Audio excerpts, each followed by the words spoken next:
So some important terminologies have to be remembered here. So capital budget, revenue budget, capital expenditure, revenue receipts, capital receipts, ఇలాంటి పదాలు మనం వింటూ ఉంటాం. Okay, so ఇలాంటి విన్నప్పుడు మనకి కొంచెం గుండెల్లో టెన్షన్ మొదలవుతుంది. అమ్మో ఇవేంటి, ఇవన్నీ నాకు అర్థం కావట్లేదు, ఇవన్నీ చాలా చాలా టర్మినాలజీస్ అవన్నీ ఉన్నాయి. సింపుల్ అండి, I explain you. Okay, so capital budget అంటే ఏం లేదు. సో నార్మల్గా ఏదైతే బడ్జెట్ మనకి వాళ్ళు ప్రిపేర్ చేస్తూ ఉంటారో, ఓకే, సో ఇప్పుడు ఫర్ ఎగ్జాంపుల్ మనం ఇప్పుడు ఏదైనా in general, okay, so in general తీసుకుంటే మనకి కొన్నిసార్లు ఊహించుకుంటాం కదా, సో మనకి ఇంత రావాల్సి ఉంటుంది, ఓకే, సో ఇంత ఖర్చు చేయాల్సి ఉంటుంది. అలా కాకుండా రియల్ అమౌంట్ అంతా కూడా మనకి, okay, so real capital expenditure, okay, then revenue expenditure, ఇలాంటివన్నీ కూడా క్యాలిక్యులేట్ చేసి క్యాపిటల్ బడ్జెట్ని మనకి ప్రిపేర్ చేస్తూ ఉంటారనమాట. Okay, right. So revenue budget అంటే ఏంటి? ఓకే, సో రెవెన్యూ బడ్జెట్ అంటే ఆబ్వియస్లీ సో ఇక్కడ క్యాపిటల్ బడ్జెట్ అనేది ఎప్పుడు కూడా ఒక ఇన్ఫ్రాస్ట్రక్చర్ డెవలప్మెంట్స్కి, ఓకే, ఏదైనా ఒక అసెట్స్ కొనడానికి మనకి యూజ్ చేస్తూ ఉండే బడ్జెట్ని మనకి, అంటే it is a long term budget అనమాట. ఫర్ ఎగ్జాంపుల్ మనకి ఏవైనా ఒక ఎయిర్పోర్ట్ కన్స్ట్రక్ట్ చేయాలనుకున్నారు అనుకోండి, okay, so it is related to infrastructure కదా.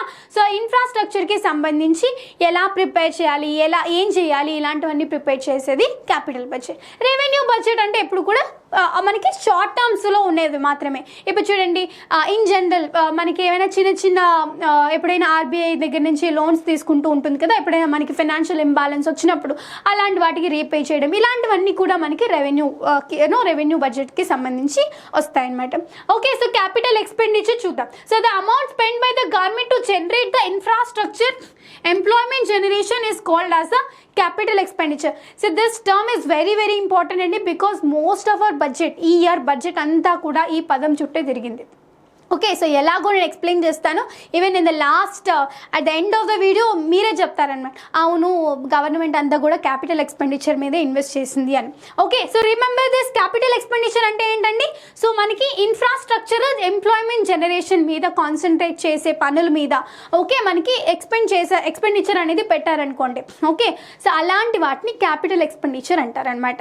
ఓకే, సో ఈ క్యాపిటల్ ఎక్స్పెండిచర్కి సంబంధించి రెవెన్యూ ఎక్స్పెండిచర్కి సంబంధించి మనకి మెన్షన్ చేసేదే capital budget. Okay, so difference అర్థమైంది కదా, రైట్. సో రెవెన్యూ ఇప్పుడు ప్రెసెంట్ ఈ ఇయర్కి ఎంత క్యాపిటల్ ఎక్స్పెండిచర్ ఉందండి? చూడండి, 7,50,246 crores ఉందంట. ఓకే, సో అంత మనకి అమౌంట్ని మనకి క్యాపిటల్ ఎక్స్పెండిచర్ మీద, అంటే infrastructure developments. I tell you what is infrastructure. మనకి రోడ్స్ కన్స్ట్రక్ట్ చేసిన, స్కూల్స్ కన్స్ట్రక్ట్ చేసిన, ఎయిర్పోర్ట్స్ కన్స్ట్రక్ట్ చేసిన, ఓకే, సో డ్యామ్స్ కన్స్ట్రక్ట్ చేసిన, ఓకే, మనకి టెక్నాలజీని ఇంపోర్ట్ చేసుకున్నా, సో ఇలా ఏం చేసినా కానీ, ఓకే, మనకి అది ఇన్ఫ్రాస్ట్రక్చర్ డెవలప్మెంట్ కిందకే వస్తుంది. చూడండి, ఇన్ఫ్రాస్ట్రక్చర్ డెవలప్మెంట్ ఉంటే ఆబ్వియస్లీ మనకి చాలా తొందరగా డెవలప్మెంట్ అనేది పెరుగుతుంది, గ్రోత్ రేట్ అనేది పెరుగుతుంది. ఈ గ్రోత్ రేట్ అనేది పెరిగితే ఎంప్లాయ్మెంట్ ఆపర్చునిటీస్ అనేవి పెరుగుతాయి, ఎంప్లాయ్మెంట్ జనరేషన్స్ పెరుగుతాయి. ఎంప్లాయ్మెంట్ జనరేషన్స్ పెరిగితే income level of the people పెరుగుతుంది, income level of the people పెరిగితే డెవలప్మెంట్ ఆఫ్ ద కంట్రీ పెరుగుతుంది. అంటే చూడండి చాలా తెలివిగా, so though it is a long term objective, long term ఏమైనా కానీ కంట్రీకి ప్రోగ్రెస్ని ఇస్తుంది. కాబట్టి capital expenditure is always good for a country. Okay, remember. Next, revenue expenditure. Okay, revenue expenditure అంటే ఏంటి? Or short term expenses, okay, used in a current period or typically within a year. Okay, so it is a long term expenditure, you can simply remember. So revenue expenditure అంటే short term expenses అనమాట. Okay, ఇప్పుడు చూడండి, మనకి ఫిబ్రవరి ఫస్ట్లోనే వచ్చినా కానీ మనకి ఎప్పుడు కూడా ఏప్రిల్ నుంచి కదా ఫైనాన్షియల్ ఇయర్ అనేది స్టార్ట్ అవుతుంది. మరి ఈ మధ్యలో ఈ బఫర్ పీరియడ్కి కూడా మనకి కొంచెం ఎక్స్పెన్సెస్ అనేవి మనకి కావాలి కదా. సో ఇలాంటివన్నీ కూడా మనకి ఏ పరిధిలోకి వస్తాయంటే రెవెన్యూ ఎక్స్పెండిచర్ పరిధిలోకి వస్తాయి అనమాట, అంతే కదా. సో మనం బడ్జెట్ డిస్కస్ చేస్తున్నాము అని చెప్పేసి అన్ని పనులు ఆపుకొని కూర్చోలేం కదా, సెంట్రల్ గవర్నమెంట్ కానీ స్టేట్ గవర్నమెంట్ కానీ. సో ఇలాగా కొంచెం బఫర్ పీరియడ్కి కూడా వాళ్ళు ఎక్స్పెండిచర్స్ని కేటాయిస్తూ ఉంటారనమాట. Okay, very important. Okay, so చూడండి, రెవెన్యూ ఎక్స్పెండిచర్ ఎప్పుడు కూడా క్యాపిటల్ ఎక్స్పెండిచర్ కంటే తక్కువే ఉండాలి, అంతే కదా. ఓకే, సో మనకి ఎప్పుడు కూడా గుర్తుపెట్టుకోండి, బడ్జెట్ ప్రిపరేషన్లో గుర్తుపెట్టుకోండి, ఎప్పుడు కూడా మనకి క్యాపిటల్ ఎక్స్పెండిచర్ కొంచెం ఎక్కువే ఉంటుంది, రెవెన్యూ ఎక్స్పెండిచర్ అనేది కాస్త తక్కువే ఉండాలన్నమాట, ఉంటుంది కూడా. Okay, right. చూడండి 31,94,663 crores అనేది మనకి రెవెన్యూ ఎక్స్పెండిచర్ ఉందన్నమాట. ఓకే, సో మనకి రెవెన్యూ ఎక్స్పెండిచర్ గుర్తుపెట్టుకోండి. Even you can write and quote this as an example in the descriptive type of ఎగ్జామినేషన్స్కి కూడా మీరు యూజ్ చేయొచ్చు ఇలాంటి కోడ్స్. ఓకే, సో లావిష్గా గవర్నమెంట్ స్పెండ్ చేస్తుందా? ఓకే, సో అనవసరమైన ఖర్చులు, బికాస్ రెవెన్యూ ఎక్స్పెండిచర్ అనేది షార్ట్ టర్మ్ ఎక్స్పెన్సెసే కాబట్టి ఎప్పుడు కూడా షార్ట్ టర్మ్ ఎక్స్పెన్సెస్ని గవర్నమెంట్ తగ్గించాలి. ఓకే, సో ఇవన్నీ ఇక్కడ అమౌంట్ అనేది పెరిగింది అంటే ఆబ్వియస్లీ ఇక్కడ మనకి it is the area which opposition criticises అనమాట. ఓకే, సో మనకి అందరి జీతాలు కూడా చూడండి, మనకి ఆల్మోస్ట్ మనకి all the government employees, okay, so central government వాళ్ళందరికీ కూడా మనకి ఇందులో నుంచే మనకి తీస్తూ ఉంటారనమాట. ఓకే, సో రెవెన్యూ ఎక్స్పెండిచరే లోకే వస్తుంది అనమాట. ఓకే, సో చూడండి, సో ఎప్పుడైతే ఇక్కడ అమౌంట్ పెరిగిందో లావిష్గా ఖర్చు పెడుతున్నారు గవర్నమెంట్ అని చెప్పేసి మనకి సో గవర్నమెంట్స్కి క్రిటిసిజం అనేది వస్తుంది. Remember this. Next, revenue receipts అంటే ఏంటి? సో రెవెన్యూ రిసీప్ట్స్ అంటే ఇప్పుడు ఫర్ ఎగ్జాంపుల్ ఇన్ జనరల్ ఇప్పుడు మనకి గవర్నమెంట్కి కూడా కొన్ని ఆస్తులు ఉంటాయి కదా. సో గవర్నమెంట్కి కూడా కొన్ని ఆస్తులు ఉంటాయి, కానీ వాటి మీద కొంచెం మనకి ఆదాయం అనేది వస్తుంది. ఆ ఆస్తుల మీద కూడా మనకి రిటర్న్స్ వచ్చే మనకి ఆస్తులు ఉంటాయి. ఫర్ ఎగ్జాంపుల్ ఇప్పుడు చూస్తే మనకి ఫర్ ఎగ్జాంపుల్ పబ్లిక్ సెక్టార్కి సంబంధించి పబ్లిక్ సెక్టార్ బ్యాంక్స్ ఉన్నాయనుకోండి. ఓకే, సో ఈ పబ్లిక్ సెక్టార్ లేకపోతే ఏదైనా ఒక ఏరియాస్ని, ఓకే, సో ఒక రోడ్స్ని కానీ ఇలాంటి వాటి అన్నిటిని ప్రైవేట్ పబ్లిక్ గవర్నమెంట్కి సంబంధించి ఏమైనా ప్రాపర్టీస్ని ప్రైవేట్ పీపుల్కి ఎప్పుడైనా రెంట్కి ఇచ్చినా లీజ్కి ఇచ్చినా వాళ్ళు యాన్యువల్గా అమౌంట్ పే చేస్తూ ఉంటారు కదా. ఓకే, సో టెంపరీగా మనకి అమౌంట్ అనేది జనరేట్ అవుతూ ఉంటుంది కదా. సో అలాంటి వాటిని మనం రెవెన్యూ రిసీప్ట్స్ అని అంటాం. చూడండి ఇక్కడ. Okay, so revenue receipts can be defined as those receipts which neither create any liability nor cause any reduction in the assets of the government. Okay, చూడండి, ఇప్పుడు మనకి ఇప్పుడు ఫర్ ఎగ్జాంపుల్ మనం రెంట్కి ఇచ్చాం. Okay, so in general, okay, so నార్మల్గా ఇది కాకుండా నార్మల్గా మనం ఇల్లుని రెంట్కి ఇచ్చాం, మన ఇంటిని రెంట్కి ఇచ్చాం అనుకుందాం. వాళ్ళు నెల ఏం చేస్తారు? సో నెల మనకి ఎంతో కొంత రెంట్ అనేది మనకి ఇస్తూ ఉంటారు. ఇక్కడ మన ఆస్తి పోయిందా? లేదు. అలా అని మనం వాళ్ళకి ఏమైనా అప్పు పడుతున్నామా? పెట్టట్లేదు. సో ఇక్కడ ఏంటి, ఒక రెవెన్యూ క్రియేట్ అవుతుంది, but we are not liable for that person. అలాగా ఇక్కడ కూడా గవర్నమెంట్ అనేది it is not liable anyway, asset మీద మనకి రెవెన్యూ అనేది జనరేట్ అవుతుంది కాబట్టి it is good for a country. Okay, చూడండి, ఎప్పుడు రెవెన్యూ రిసీప్ట్స్ అనేవి ఎప్పుడు పాజిటివ్గానే ఉండాలి. సో రెవెన్యూ రిసీప్ట్స్ ఎంత ఎక్కువ ఉంటే మనకు అంత మంచిది అనమాట. Okay, right. సో ఇక చూడండి ఎంత ఉంది. సో 22,04,422 crores అనేది ప్రెసెంట్ ఉంది మనకి. మేడం మీరు ఇవన్నీ గుర్తుపెట్టుకోవాలంటే అవసరం లేదండి. ఓకే, సో ఇన్ జనరల్ మనం చూస్తూ ఉంటాం, అచ్చా ఓకే ఇంత ఉంది అని అంతే. ఓకే, సో బట్ తక్కువ ఉందా ఎక్కువ ఉందా, ఏది ఎక్కువ ఉండాలి ఏది తక్కువ ఉండాలి అనేది మనం తెలుసుకుంటాం కదా. సో అవి ఒకసారి చూస్తూ ఉండాలన్నమాట అంతే. Okay, right. సో ఎగ్జాంపుల్స్ ఏంటంటే money receive from the services provided to customers, rent receive, discount receive from the suppliers, vendors or creditors, ఇవన్నీ కూడా మనకి రెవెన్యూ రిసీప్ట్స్లోకే వస్తాయి. ఓకే, వెరీ క్లియర్ కదా. రైట్. నెక్స్ట్, క్యాపిటల్ రిసీప్ట్స్ అంటే ఏంటి అంటే చూడండి, మనకి కొన్నిసార్లు గవర్నమెంట్ ఏం చేస్తోంది అంటే మనకి ఫిజికల్ డెఫిసిట్ని పోగొట్టుకోవడం కోసం సో రెంట్ అనేది మనకి ఆబ్వియస్లీ కొంచెం వస్తుంది కదా. సో అది టెంపరీగా కాకుండా ఏం చేస్తుంది అంటే గవర్నమెంట్ ఆస్తులని కొన్ని అమ్మకానికి పెడుతుంది కదా. సో కొన్ని అమ్మకానికి పెట్టినప్పుడు మనకి ఏమవుతుంది, అప్పుడు కూడా అమౌంట్ వస్తుంది మనకి. ఓకే, కానీ ఖచ్చితంగా మనకి ఏంటి, అసెట్ పోతుంది కదా, మన ఆస్తి పోతుంది. ఇప్పుడు మనం ఒక ల్యాండ్ ఉందనుకుందాం. ఓకే, సో ల్యాండ్ అనేది అమ్మేసాం. సో ల్యాండ్ అమ్మేసినప్పుడు మనకి అమౌంట్ అనేది వచ్చింది. ఓకే, రెవెన్యూ అనేది మనకి వచ్చింది, కానీ మన ల్యాండ్ పోయింది కదా. ఓకే, సో అలాగా మనకి ఇక చూడండి, క్యాపిటల్ ఎక్స్పెండిచర్ అనేది ఎప్పుడు కూడా క్యాపిటల్ రిసీప్ట్స్ అనేది మనకి ఎప్పుడు కూడా మనకి అమౌంట్ వస్తుంది, కానీ మన అసెట్ అనేది మనం లూజ్ అయిపోతూ ఉంటాం అనమాట. So capital receipts are the receipts that create liabilities or reduce financial assets. Okay, so చూడండి ఇక్కడ లయబిలిటీస్ అనే వర్డ్ యూజ్ చేశాను. ఓకే, ఇక్కడ రెడ్యూసింగ్ అసెట్స్ మీకు అర్థమై ఉంటుంది, బట్ లయబిలిటీస్ కొన్నిసార్లు ఏం చేస్తాము అంటే మనం కంప్లీట్గా ఒక 100 సంవత్సరాలు 200 సంవత్సరాలు కూడా మనం లీజ్కి ఇచ్చేసేసి మనం కంప్లీట్గా చాలా ఎక్కువ లంసమ్ అమౌంట్ అనేది కూడా మనం తెచ్చుకుంటాం. That also comes under capital receipts. Okay, because the period was so huge, చాలా ఎక్కువ కదా, చాలా ఎక్కువ టైం అనేది మనకి ఉంది కాబట్టి obviously that also consider as a losing of assets. Okay, ఎప్పుడో వస్తుంది ఇది కదా, ఎన్నో వందల సంవత్సరాల తర్వాత మళ్ళీ మనకు వెనక్కి వచ్చే ప్రాపర్టీ అంటే టెంపరీగా మన దగ్గర లేనట్టే కదా. సో వీఆర్ లూజింగ్ అవర్ అసెటే కదా, right. So they also refer to incoming cash flows, okay అంతే కదా. సో టెంపరీగా అయినా మనకి అసెట్ పోయింది అనేది పక్కన పెడితే ఆబ్వియస్లీ మనకి తొందరగా రెవెన్యూ మనకి కావాలి గవర్నమెంట్కి అనేది మనకి అప్పుడు ఏం చేస్తుంది అంటే, ఎప్పుడైనా డబ్బులు కావాలంటే గవర్నమెంట్ ఏం చేస్తుంది, ఏవైనా అమ్మేస్తుంది అనమాట, right. So they also refer to incoming cash flows. Capital receipts can be both non-debt and debt receipts. Okay, so మనకి చూడండి, సో మనకి ఇప్పుడు చూడండి better will take an example of land. Okay, so కొన్నిసార్లు ఏం చేస్తాం, మనకి ఫర్ ఎగ్జాంపుల్ ఒక 500 acres ల్యాండ్ ఉందనుకోండి. సో ఈ ల్యాండ్ అనేది మనం ఏం చేస్తాం అంటే ఒక 200 సంవత్సరాలకి లీజ్కి ఇచ్చేసాం. So then it is debt కదా, మనకి ఇప్పుడు మనకి అప్పే తర్వాత మళ్ళీ మనకి 200 years తర్వాత మళ్ళీ మనకి మన డబ్బులు ఇచ్చేసి మళ్ళీ మన ల్యాండ్ని మన పేరుని తీసుకోవాలి. So it is a debt. నార్మల్గా అమ్మేస్తే, మొత్తం పూర్తిగా అమ్మేస్తే దెన్ వీఆర్ నాట్ లయబుల్ కదా, మనం మళ్ళీ మనకేం కట్టాల్సిన అవసరం లేదు కదా, అది అప్పుగా రాదు కదా. So then it is considered as a non debt. Okay, so debt అంటే అప్పు అండి. ఓకే, సో అప్పుగా కూడా కొన్నిసార్లు మనం తెస్తూ ఉంటాం, అప్పు కాకుండా ఇంకా అమ్మేసి కూడా మనకి రెవెన్యూ అనేది జనరేట్ చేస్తాం. అర్థమైందా, రైట్.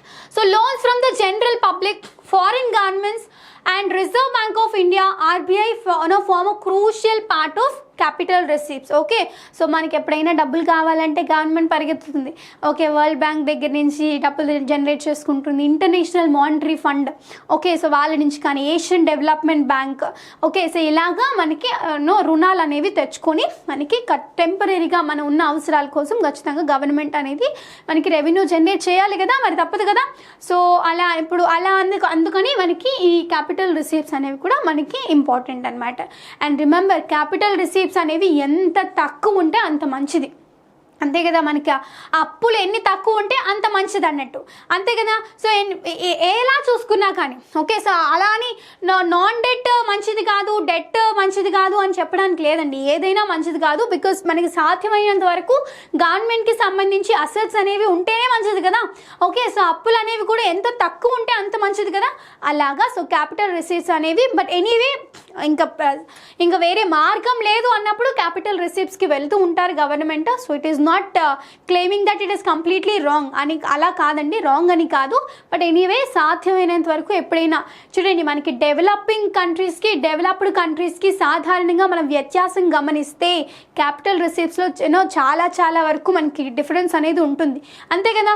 డెవలప్డ్ కంట్రీస్కి రుణాలు ఇస్తుంది, డెవలప్డ్ కంట్రీస్ నుంచి రుణం తెచ్చుకుంటుంది. So it itself shows that. Okay, anyway next public debt అంటే ఏంటి, I told you just now. Okay, so అప్పుగా ఎప్పుడైనా కానీ డెఫిసిట్ని, ఓకే, సో మనకి బడ్జెట్ అనేది ఖర్చు అనేది పెరిగిపోయి ఆదాయం తగ్గిపోయినప్పుడు అప్పుడు ఏం చేస్తుంది అంటే మన ఖర్చుని తట్టుకోవడానికి గవర్నమెంట్ ఏం చేస్తుంది అంటే కొంతవరకు అప్పు చేస్తుంది అనమాట. So that is called as a public debt. Okay, right. So presently it is 6.9 అండి. ఓకే, సో మనకి రేషియోస్ అనేవి చాలా ఇంపార్టెంట్. మనకి గుర్తుపెట్టుకోండి, పబ్లిక్ డెట్కి సంబంధించి ఓకే చూడండి, మన గవర్నమెంట్ చాలా కేర్ఫుల్గా ఉంటుందండి.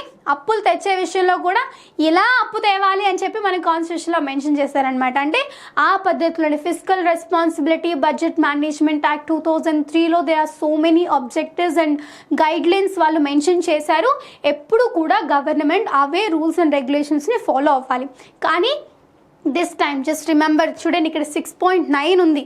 ఓకే, నార్మల్గా ఎప్పుడు కూడా 4%కి మించొద్దు అని చెప్పేసి మనకి FRBM యాక్ట్ అనేది చెప్తుంది.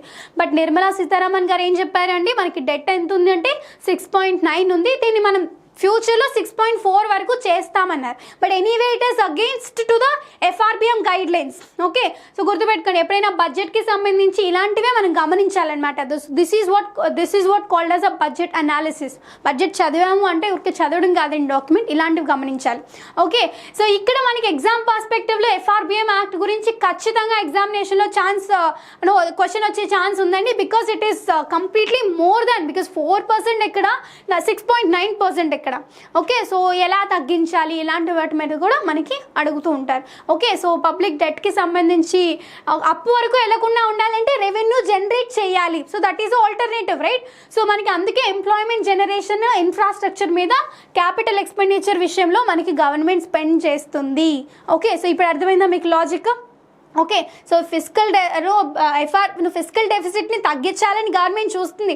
Anyway it is against to the FRBM act, but anyway government is doing at the same time remedial measures కూడా టేకప్ చేస్తుంది అని మనం ఎప్పుడు కూడా మన ఇంటర్వ్యూస్లో అడిగినా కానీ, సో లేకపోతే డిస్క్రిప్టివ్ టైప్ ఆఫ్ ఎగ్జామినేషన్స్లో అడిగినా కానీ we should able to justify our answer అనమాట. Okay, right.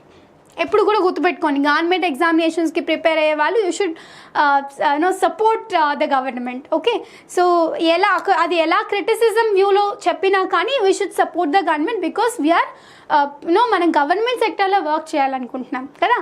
So we should pro for the government అనమాట, right?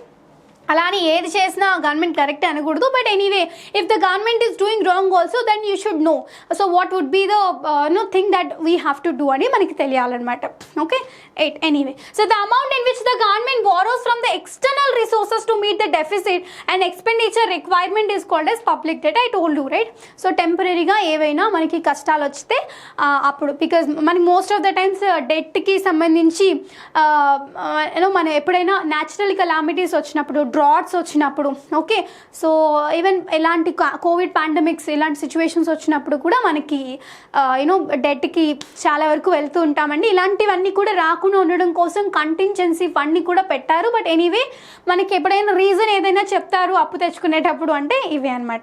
Okay, and moreover public డెట్కి సంబంధించి ఎప్పుడైనా డిఫెన్స్కి సంబంధించి ఏదైనా ఇన్ఫ్రాస్ట్రక్చర్ కొంటున్నారనుకోండి, ఏమైనా మిసైల్స్ కానీ, ఓకే, పెద్ద పెద్ద డిఫెన్స్కి సంబంధించి మెషినరీస్ కానీ ఇలాంటివన్నీ కూడా మనం కొనుక్కునేటప్పుడు కూడా మన దగ్గర డబ్బులు లేకపోతే అప్పు చేసి కొంటా ఉంటారనమాట. బికాజ్ ఆస్తి ఉంటుంది, అప్పు ఉంటుంది.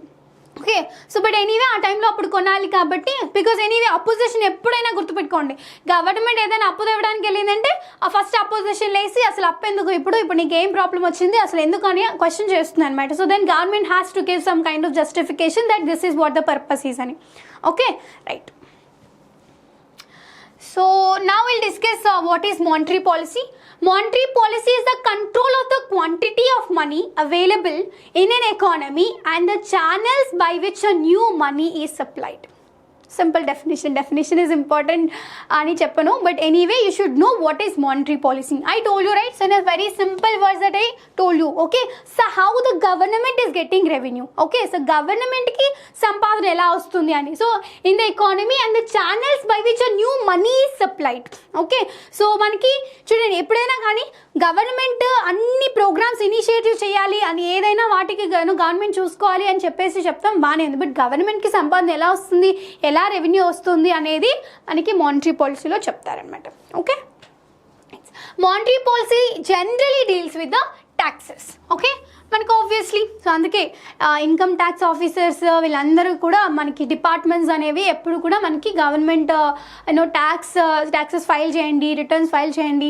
ఓకే, సో మనకి డేట్స్ ఇలాంటి వాటి విషయంలో చాలా పర్టికులర్గా ఉంటారు. అండ్ మోర్ ఓవర్ ఎప్పుడైనా రేడియోస్ అవన్నీ వింటూ ఉంటే మనకి, ఓకే, సో ఎప్పుడైనా last dates income tax returns file చేయడానికి లాస్ట్ డేట్ అన్నప్పుడు చాలా యాడ్స్ అనేవి గవర్నమెంట్ రిలీజ్ చేస్తూ ఉంటుంది అనమాట. ఓకే, సో ట్యాక్స్ పే చేయండి అని చెప్పేసి. Okay, anyway, so monetary policy deals with taxes, remember. Okay, so indirect tax and again, so tax division manaki indirect tax, direct tax ani earlier undevi kada, but now it is only GST that everyone knows. But you should know what is direct tax, what is indirect tax anyway in an examination perspective, right? So direct taxes such as personal income tax, corporation tax, taxes on wealth and capital. Okay, example estate duty, gift tax ఇవన్నీ కూడా మనకి డైరెక్ట్గా మనం ఇది ఇప్పుడు అంతే కదా. So నీ ఇన్కమ్కి సంబంధించి నీకు వచ్చే సంపాదన బట్టి నువ్వు ఇన్కమ్ ఫైల్ చేస్తావు, it is a direct tax. Okay, ఇప్పుడు మనం నార్మల్గా ఒక చిన్న షాంపూ కొంటున్నాం అనుకోండి. ఓకే, మనం అది ₹2 షాంపూ అయినా రూపాయి షాంపూ అయినా మనం ఎనీవే మనం ఆ షాంపూ మీద ఆబ్వియస్లీ ట్యాక్స్ పే చేస్తున్నారు. Then it comes under it is called as a indirect tax. Okay, so direct ట్యాక్స్కి సంబంధించిన ఎగ్జాంపుల్స్ కానీ ఓకే మనకు ఆబ్జెక్టివ్ టైప్ ఆఫ్ ఎగ్జామినేషన్స్లో ఇలాంటి వాటివన్నీ అడుగుతూ ఉంటాయి అన్నమాట. 4 ఆప్షన్స్ ఇచ్చేసి మనకి ఏ ఆప్షన్ ఏది డైరెక్ట్ ట్యాక్స్ కాదు, ఓకే, లేదు ఏది ఇండైరెక్ట్ ట్యాక్స్ పరిధిలోకి వస్తుంది, ఇలాంటివన్నీ అడుగుతారు కాబట్టి you should know. Okay, right. So direct taxes ఏంటండి? Personal income tax, corporation tax, taxes on wealth, capital, ఇవన్నీ కూడా. ఓకే, రైట్, అసెట్స్ మీద ఇలాంటి వాటి అన్నిటి మీద అనమాట.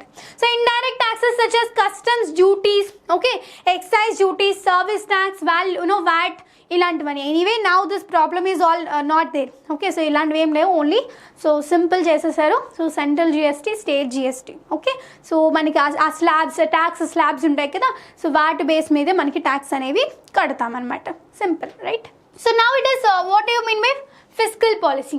So before India got independence, the amount and pattern of public expenditure in this country were determined by the colonial policy of the British rulers. Okay, history చదివినప్పుడు తెలుస్తుంది కదా, మా కోసం, మా అడ్మినిస్ట్రేషన్ కోసం, మా డెవలప్మెంట్ కోసం, మా నిధులని, మా దేశం నుంచి జనరేట్ చేసిన నిధుల్ని మా కోసం వెచ్చించండ్రా బాబు అని మన ఇండియన్ నేషనల్ కాంగ్రెస్ పెద్దలు పాపం వాళ్ళందరూ చుట్టూ తిరిగారు కదా. సో బ్రిటిషర్స్ చుట్టూ ఇక్కడ చూడండి, మన నుంచే జనరేట్ చేస్తున్నారు. ఓకే, సో రిసోర్సెస్ మనమే వాడుతున్నారు. ఓకే, పీపుల్ని మనమే మన వాళ్ళనే యూజ్ చేస్తారు. ఓకే, వాళ్ళకి కోట్ల రెవెన్యూ కూడా ఇండియన్ కంట్రీ నుంచి జనరేట్ అయినా కానీ మన కోసం చాలా చాలా తక్కువ మనకి నిధులు అనేవి వాళ్ళు బ్రిటిష్ వాళ్ళు కేటాయించేవాళ్ళు. This every one knows. Okay, so మనకి చూడండి, ఫిస్కల్ పాలసీ అంటే ఎప్పుడైనా కానీ వచ్చిన రెవెన్యూని డెవలప్మెంట్ పర్పస్ కోసం ఉపయోగించే పద్ధతిని ఫిస్కల్ పాలసీ అంటారు.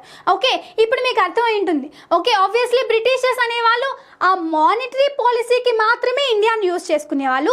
ఫిస్కల్ పాలసీ ఎక్కడ అప్లై చేసేవాళ్ళంటే బ్రిటన్లో. ఓకే, డెవలప్మెంట్ కోసం, ఎవరి డెవలప్మెంట్ కోసం ఉపయోగించే వాళ్ళు ఆ నిధుల్ని అంటే వాళ్ళ కంట్రీ కోసం. ఓకే, అంటే ఏంటి, మానిటరీ పాలసీలో రెవెన్యూ జనరేటింగ్ కంట్రీ ఏమో ఇండియా, ఫిస్కల్ పాలసీ ఏమో బ్రిటన్ కదా, అర్థమైందా? So now it's entirely different. Okay, అందుకే చూడండి, fiscal policy before independence is all together different. Okay, fiscal policy after independence, because మన అందుకే కదా ఇండిపెండెన్స్ కోసం పోరాడం. ఓకే, సో మనకి drain of wealth concept. Okay, so very very very important. Anyway, so now fiscal policy after getting independence, it's very very very important because because anyway అప్పటికే భారతదేశం పేద దేశంగా అయిపోయింది. మనకు తెలుసు, భారతదేశం బ్రిటిష్ వాళ్ళు మనల్ని వదిలిపెట్టి వెళ్ళేసరికి మనకి ముందంతా కూడా బ్రిటిష్ వాళ్ళు మనకి స్టార్టింగ్ ఈస్ట్ ఇండియా కంపెనీ వచ్చినప్పుడు మనకి వరల్డ్లోనే 23% of the GDP Indian country, ఒక్క కంట్రీ నుంచి మాత్రమే జనరేట్ అయ్యేదంట. అంత గొప్ప కంట్రీని ఓకే బ్రిటిష్ వాళ్ళు మనల్ని వదిలి వెళ్ళేటప్పటికి 3% అయిపోయింది. ఓకే, అంత మనకి ఎకనామిక్గా మనకి లాసెస్ అనేవి వచ్చాయి. ఓకే, సో ఈవెన్ అలాంటి పరిస్థితుల నుంచి కూడా ఎకనామికల్గా ఇండియా స్టేబుల్ అయింది. And now it is a very good news that our prime minister okay, so Narendra Modi గారు ఏం చెప్పారు అంటే India is a fastest growing country. Okay, so చాలా ఫాస్ట్గా మనకి గ్రోత్ అనేది ఉంది మన కంట్రీలో. ఓకే, సో ఇలాగే మనం ముందుకు వెళ్తే within no time India will become a very successful country. Okay, so very developed country అని చెప్పారు. ఇట్స్ ఎ గుడ్ న్యూస్ కదా, right. Anyway, so fiscal policy before independence and after independence, it's very very different andi. So both are different. Okay, next, changes in the expenditure of the policy of the government however become inevitable after India got independence and the process of planning began. Okay, so why this everyone have to be understood andi, because post independence India lo manam chadutam. So planning is very very important because Jawaharlal Nehru government lo maniki 5-year policies అనేవి initiate చేశారు కదా. Okay, because at that time మనకి ఉన్నవే చాలా కొంచెం, because మనకి British వాళ్ళు చెప్పడానికి చెప్తారు, మేము అక్కడ ఇండియాలో చాలా ఇన్ఫ్రాస్ట్రక్చర్ బిల్డ్ చేసాము. ఓకే, సో ట్రైన్స్ కానీ రైల్వేస్ అవన్నీ కానీ, లేకపోతే టెలిఫోన్స్కి సంబంధించి కానీ, మ్యానుఫ్యాక్చరింగ్ సెక్టార్కి సంబంధించి కానీ, ఇలాంటివన్నీ కూడా మేమే ఎస్టాబ్లిష్ చేసాము అని చెప్పేసి చెప్తూ ఉంటారు. But anyway at that time what all the revenue generating factors were very less. Okay, so ఆ టైంలో మనకి ఆ ఉన్న రెవెన్యూనే సక్రమంగా ఉపయోగించుకోవాలి కాబట్టి సో మనకి జవహర్లాల్ నెహ్రూ గారు ఏం చేస్తారు అంటే 5-year ప్లాన్స్ అనమాట. సో ఆ 5 years ఫోకస్ అంతా కూడా మనకి అంటే ఫస్ట్ 5-year ప్లాన్ అంతా agriculture. Because at that time even మనకి చాలా స్టేట్స్లో ఇండియాలోనే ఫుడ్ కూడా లేదండి. ఓకే, సో తినడానికి కూడా లేకుండా చేసేసి వెళ్ళిపోయారనమాట మనల్ని బ్రిటిషర్స్. ఓకే, సో ఆ టైంలో జవహర్లాల్ నెహ్రూ గారు given importance for agriculture. Okay, so next comes to the industries and everything. Okay, so అలాగా మనకి ప్లానింగ్ పీరియడ్ అనేది కూడా మనకి స్టార్ట్ అయింది. ఓకే, సో ఆ ప్లానింగ్ పీరియడ్లోని మనకి 5-year ప్లాన్స్ని ఎగ్జిక్యూట్ చేయడం విషయంలో కూడా మనకి బడ్జెట్, ఓకే, సో ఇంత అలొకేట్ చేయాలి, ఇలాంటి ఏరియాస్ మీద ఫోకస్ చేయాలి. ఓకే, సో ఇలాగ ఒక బడ్జెట్కి సంబంధించిన ప్లానింగ్ కూడా మనకి అక్కడి నుంచే స్టార్ట్ అయిందని చెప్పాలి. Okay, right. So the Nationalist government laid down its own priorities and volumes and pattern of expenditure were determined accordingly. Okay, so మనకి అప్పటి నుంచి ఒక ప్లాన్డ్ ఎక్స్పెండిచర్. ఓకే, సో ఇష్టం వచ్చినట్టు కాదు, ఒక ప్లాన్డ్గా ఈ ఏరియాస్ మీద ఖర్చు చేయాలి అని ముందే మనం ఒక డ్రాఫ్ట్ ప్రిపేర్ చేసుకొని సో దానికి అనుగుణంగా మనం ముందుకెళ్ళాలి అని చెప్పేసి ఆ టైంలోనే డిసైడ్ అయింది. And we are following that kind of tradition even now, right? So generally expenditure is of 2 types. Okay, so development expenditure, fiscal policy I told you, మనకి ఫిస్కల్ పాలసీ అంతా కూడా ఏం చెప్తుంది అంటే ఎక్స్పెండిచర్, గవర్నమెంట్ వచ్చిన ఆదాయాన్ని ఎలా ఖర్చు పెడుతుంది గవర్నమెంట్ కోసం. ఓకే, మళ్ళీ ఆ ఖర్చు కూడా పనికొచ్చే ఖర్చు, పనికిరాని ఖర్చు అని ఉంటుంది కదా. సో అలాగా development expenditure and non development expenditure. Development expenditure అంటే okay, we can say that it is a capital expenditure. Okay, ఏవైనా ఆస్తులు కొన్నా, ఓకే, ఏవైనా బాగు చేయించినా, ఓకే, సో రెన్యువేషన్ చేసినా కూడా మనకి క్యాపిటల్ ఎక్స్పెండిచర్లోకి డెవలప్మెంట్ ఎక్స్పెండిచర్లోకి వస్తుంది అనమాట. ఓకే, మరి నాన్ డెవలప్మెంట్ ఎక్స్పెండిచర్ అంటే ఏంటి ఇప్పుడు చూద్దాం. గవర్నమెంట్ మనకి పబ్లిక్ డిస్ట్రిబ్యూషన్ సిస్టమ్ అని చెప్పేసి ఫ్రీగా మనకి బియ్యం కానీ పప్పు దినుసులు ఇలాంటివన్నీ కూడా ఇస్తుంది కదా. So it is anyway it is comes under social welfare measure. Okay, so మనకి గవర్నమెంట్ అనేది మనకి లెండింగ్ హ్యాండ్ కింద గవర్నమెంట్ రెస్పాన్సిబిలిటీలోకి వస్తుంది, కానీ మనకి అది డెవలప్మెంట్లోకి వస్తుందా? రాదు కదా. సరే, ఇంకొక ఎగ్జాంపుల్ చూద్దాం. పెన్షన్స్ అనేవి ఇస్తుంది. Okay, so old age people వాళ్ళకి పెన్షన్స్ అనేవి ఇస్తుంది. ఓకే, సో పెన్షన్స్ ఇచ్చేటప్పుడు మనకి ఏమవుతుంది? ఓకే, సో వాళ్ళు ఎనీవే ఇక్కడ చూడండి డిపెండెన్సీ రేషియో అని. Okay, so infant mortality rate. So that is the reason why ఇలాంటి ఫ్యాక్ట్స్ అనేవి కూడా మనకి ఎగ్జామ్లో అడుగుతారు. ఎందుకు అడుగుతారు అంటే మనకి బికాస్ ఇంత ఇన్వెస్ట్ చేస్తారు కాబట్టి. సో డెవలప్మెంట్ ఎక్స్పెండిచర్ అని చెప్పి, నాన్ డెవలప్మెంట్ ఎక్స్పెండిచర్ అని చెప్పి. ఇక్కడ కూడా ఇంకొక విషయం, డెవలప్మెంట్ ఎక్స్పెండిచర్ మీద ఎప్పుడు కూడా ఎప్పుడైనా గవర్నమెంట్ ఇన్వెస్ట్ చేసినా ఏమనరు, క్రిటిసైజం అనేది అంత పెద్దగా రాకపోయినా నాన్ డెవలప్మెంట్ ఎక్స్పెండిచర్ అనేది ఖచ్చితంగా it reflects the vote bank politics, అంతే కదా. ఇప్పుడు చూడండి, ఎప్పుడైనా ఏదైనా గవర్నమెంట్ ఫంక్షన్ రెడ్యూస్ చేస్తామన్నా, ఫంక్షన్ తీసేస్తామన్నా, ఓకే, పబ్లిక్ డిస్ట్రిబ్యూషన్ సిస్టమ్కి సంబంధించి ఏమైనా చేంజెస్ తీసుకొచ్చినా, అంగన్వాడీస్కి సంబంధించి ఏమైనా చేంజెస్ తీసుకొచ్చినా, మిడ్ డే మీల్స్కి సంబంధించి కానీ ఏమైనా చేంజెస్ తీసుకొచ్చినా it reflects the political system అనమాట. Okay, anyway non development expenditure is important అంటే yes it is important, but what gives returns అంటే obviously development expenditure, it is not non-development expenditure. But anyway non-development expenditure పరిధిలోకి సంబంధించి ఏవైతే ప్రాంతాలు వస్తాయో వాటన్నిటిని కూడా గవర్నమెంట్ అనేది చూడాలి. ఇప్పుడు ఫ్రీగా అందరికీ వ్యాక్సినేషన్ ఇస్తుంది. Okay, so it is development expenditure or non-development expenditure? It is absolutely non-development expenditure. Okay, so కానీ it is the prime responsibility because article 45 చెప్తుంది కదా. సో మనకి ఫ్రీగా మనకు హెల్త్కి సంబంధించి స్టాండర్డ్ ఆఫ్ లివింగ్కి సంబంధించి గవర్నమెంట్ మనకి ఇనిషియేటివ్స్ తీసుకోవాలి. 47. Okay, so directive principles of state policy we should link in that way. Okay, and right to health ఇలాంటివన్నీ కూడా మనకి కొన్ని గవర్నమెంట్ బాధ్యతల్లోకి వస్తాయి. ఓకే, సో ఎనీవే మనకి కంట్రీకి ఏది బాగా హెల్ప్ అవుతుంది అంటే ఫ్యూచర్లోని డెవలప్మెంట్ లీడ్ చేస్తుంది అంటే obviously development expenditure, that is a capital expenditure. Right, so causes for the rise in the public expenditure in general. నార్మల్గా ఖర్చు ఎప్పుడు పెరుగుతుందండి ఇంట్లో కూడా. ఓకే, సో ఎక్కువ మంది ఉన్నారనుకోండి, ఒకరే పని చేసి ఎక్కువ మంది బాగా పని చేయకుండా ఇంట్లో ఉన్నారనుకోండి, ఆబ్వియస్లీ ఎక్స్పెండిచర్ పెరుగుతుంది కదా. సో ఖర్చు పని చేయాలి, ఖర్చు కూడా ఉండాలి అలాగా. మళ్ళీ ఇంకొకసారి అది ఒక పద్ధతి. ఇంకొకసారి మన ఇంటికి చుట్టాలు వచ్చారనుకోండి అనుకోకుండా, సో అప్పుడు కూడా మన ఖర్చు పెరుగుతుంది. సో ఇలా అన్ఎక్స్పెక్టెడ్ కొన్నిసార్లు ఎక్స్పెండిచర్ అనేది కొన్నిసార్లు కాన్స్టెంట్గా ఉంటుంది, కొన్నిసార్లు అన్ఎక్స్పెక్టెడ్ ఎక్స్పెండిచర్ కూడా పెట్టాల్సి వస్తుంది అనమాట. Even in the same case public expenditure is also changes అనమాట. Okay, so population growth. Okay, obviously India is the second populous country కదా, రైట్. సో పాపులేషన్ గ్రోత్ కానీ increase in GDP. Okay, obviously GDP growth పెరిగినప్పుడు కూడా obviously మనకి expenditure అనేది పెరుగుతుంది అనమాట. Urbanisation, defence, expansion of administrative machinery, debt finance, subsidies. Okay, చూడండి expansion of administrative machineries అంటే స్టేట్స్ని డివైడ్ చేస్తూ ఉంటారు. సో మరి అలాంటప్పుడు మళ్ళీ ఈ స్టేట్కి సెపరేట్ ఫైనాన్స్, ఈ స్టేట్కి సెపరేట్ ఫైనాన్స్ ఇవ్వాలి. అప్పుడు ఆబ్వియస్లీ పబ్లిక్ ఎక్స్పెండిచర్. మళ్ళీ పిఎం కిసాన్, ఆబ్వియస్లీ రైతులకి ప్రైమ్ మినిస్టర్ గారు ఏం చేస్తున్నారు, కొంచెం అమౌంట్ని సబ్సిడీస్ రూపంలో ఇస్తున్నారు. Obviously it is also kind of expenditure. So ఇలాంటి ప్రోగ్రామ్స్ అండ్ ఇనిషియేటివ్స్ ఇలాంటివన్నీ ఇనిషియేట్ చేసినప్పుడు కూడా పబ్లిక్ ఎక్స్పెండిచర్ అనేది పెరుగుతూ ఉంటుంది. ఓకే, మనకి చూడండి ఎప్పుడు కూడా బాగా ఫోకస్ చేయాల్సిన ఏరియా ఏంటి అంటే మనకి ఈ రెండు ఏరియాస్ అనమాట. బడ్జెట్లో monetary policy and physical policy are the two areas which have to be given very very important areas అనమాట. బికాస్ ఎనీవే మనకి వచ్చే ఆదాయం ఖర్చు ఈ రెండు కలిస్తే because half of a job done. Okay, so మనకి మళ్ళీ దాంట్లో కూడా ఫిజికల్ పాలసీకి సంబంధించి చాలా చాలా ఇంపార్టెంట్గా మనకి క్వశ్చన్స్ అనేవి అడుగుతారు. Okay, I told you right. So public expenditure ఖర్చు ఎలా చేయాలి అనే దానికి కూడా మనకి ఏం చేస్తారు అంటే public expenditure management. Okay, so ఇలాగే ఖర్చు పెట్టాలి, ఈ రెగ్యులేషన్స్ బేస్ మీదే ఖర్చు పెట్టాలి, ఇంతవరకు మాత్రమే ఖర్చు పెట్టాలి, ఈ పద్ధతిలో మాత్రమే ఖర్చు పెట్టాలి అనేది మనకి ఎవరు చెప్తారు అంటే public expenditure management. Okay, let's see. So on account of growing burden on non-development expenditure, the fiscal situation deteriorated throughout the 1980s and assumed crisis proportions by the beginning of the 1991 and 92.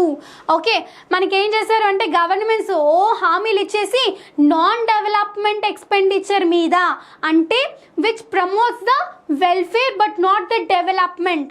ఇప్పుడే చెప్పాను మీకు. Okay, so మనకి development expenditure వేరు, non development expenditure వేరు అని.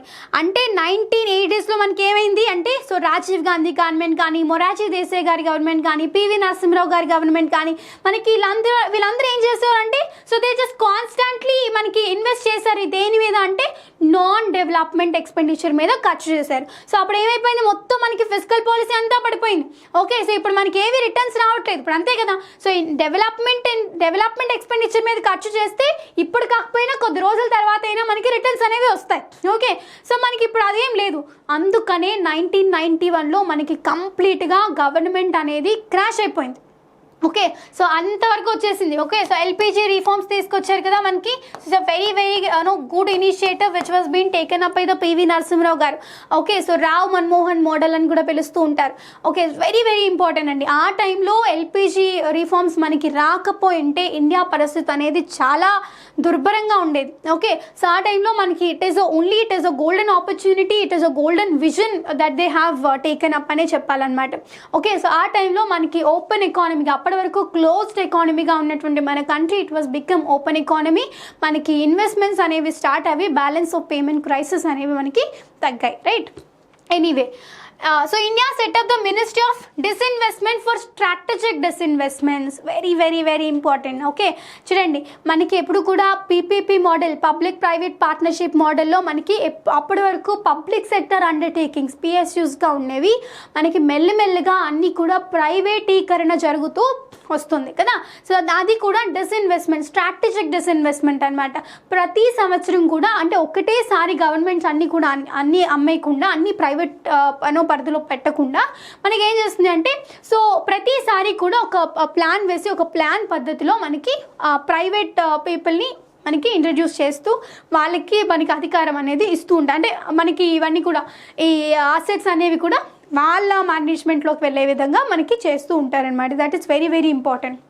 Okay, so మనకి డిస్ఇన్వెస్ట్మెంట్స్కి సంబంధించి ఒక మినిస్ట్రీ కూడా ఏర్పాటు చేశారండి. So that department will comes under disinvestment planning and everything అనమాట. Okay, so now it was Air India, right?